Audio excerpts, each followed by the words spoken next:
Good evening and welcome to Tucker Carlson Tonight. What if someone you hated offered to pay off your mortgage, put your kids through college, or deliver a tractor trailer full of Snickers bars to your house? Well, you'd be confused at first and suspicious. Why is an enemy giving you the gift of a lifetime? But in the end, if you were smart, you would take the gift. It would be too good to pass up. Well, something very much like that happened in Washington last night. The Washington Post reported that the Trump administration has been debating moving some of the thousands of migrants now massing on our southern border into various self-proclaimed sanctuary cities across the United States. The president later confirmed that as true in a tweet. As of tonight, that policy remains under consideration. Talk about great news for blue America. The left loves impoverished immigrants from the developing world, and why wouldn't they? They make our cities safer, they tell us. They improve our schools. They provide the backbone of our economy. They do the work that we won't do. They are diverse. They are our strength. They are the best of America, even though technically they're not Americans. Sanctuary cities love them best of all. That's why they've become sanctuaries for illegal immigrants. Every Democrat now running for president has affirmed this repeatedly. If you could, would you take the wall down now? Here. Yes. Like you have a wall. Absolutely. Knock it down. Offer a home to refugees. That is who we are. That's our values. That's part of what we do. So instead of building a wall or closing the border, we should choose compassion instead of cruelty. We welcome refugees and bring people out of the shadows. Immigration is not a security issue.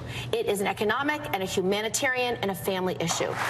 There is no such thing as an illegal human. There is no such thing as an illegal human. Good point, Kirsten Gillibrand. We appreciate your eloquence. Oakland Mayor Libby Schaaf believes that so deeply that last year she warned illegal immigrants in her city, including several criminals, that an ICE raid was coming. She wanted to give them time to flee, and they did. As she later explained, she had no choice. All good people want more illegal immigrants in their cities. It is a continued perpetuation of a racist lie that immigrants are not valued members of our society. We in Oakland know better.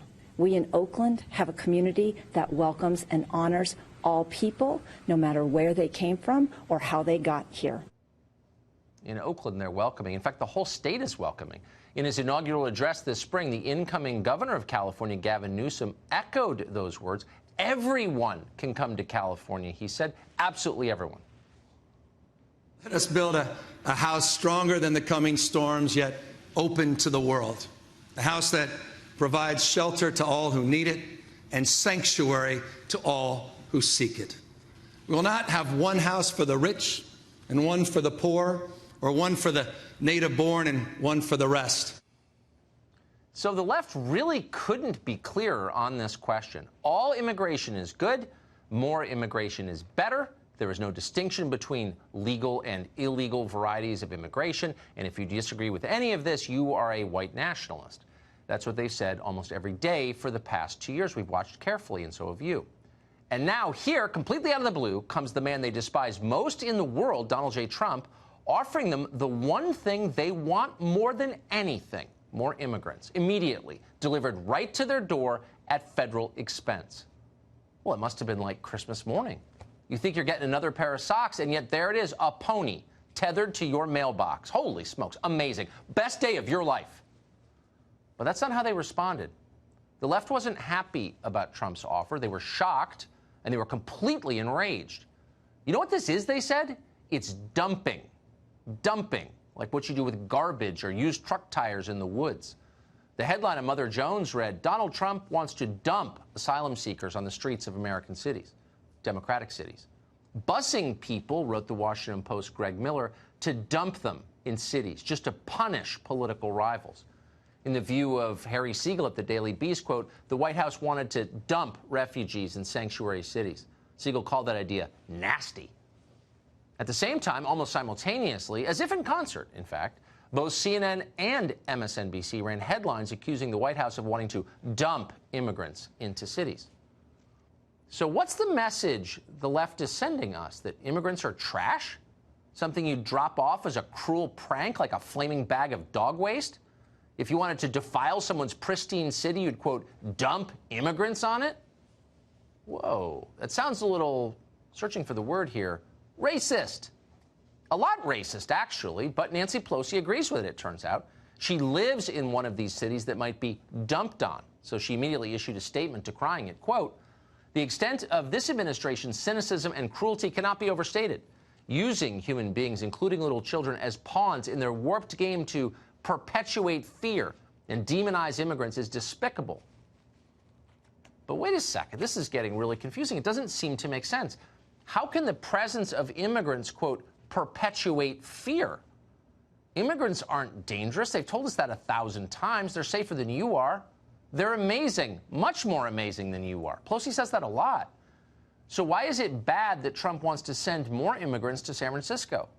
San Francisco is a sanctuary city. It subverted federal law in the hope that more illegal immigrants would come there. And now they may be coming. But San Francisco is upset.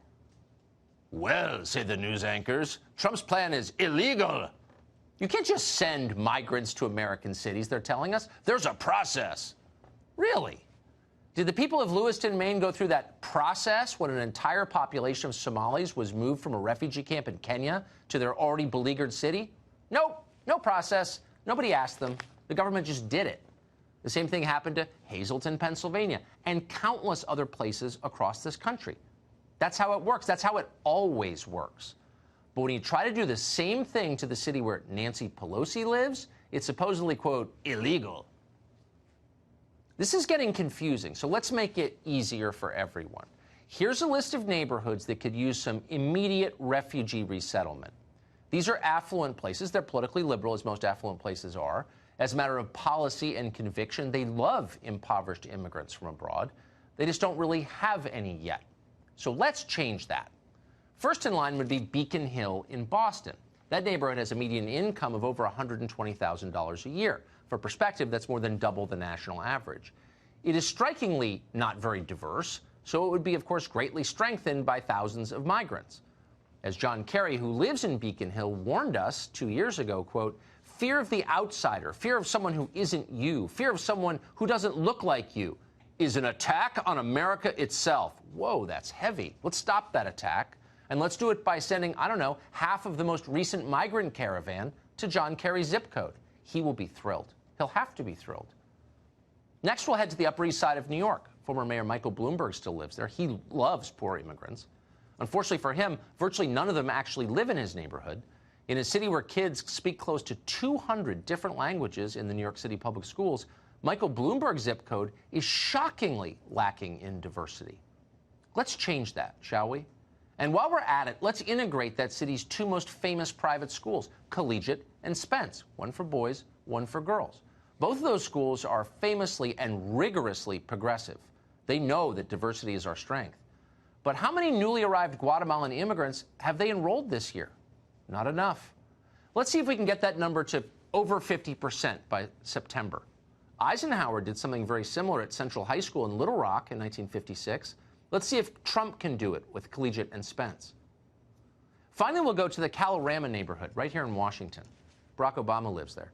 As he once put it, quote, "We're a nation of immigrants. It has always given America a big advantage over other nations." Now, that may be true, and yet there are virtually no poor immigrants in Kalorama where he lives. What do you say we import a few thousand from the border tomorrow and drop them in? How could Obama say no?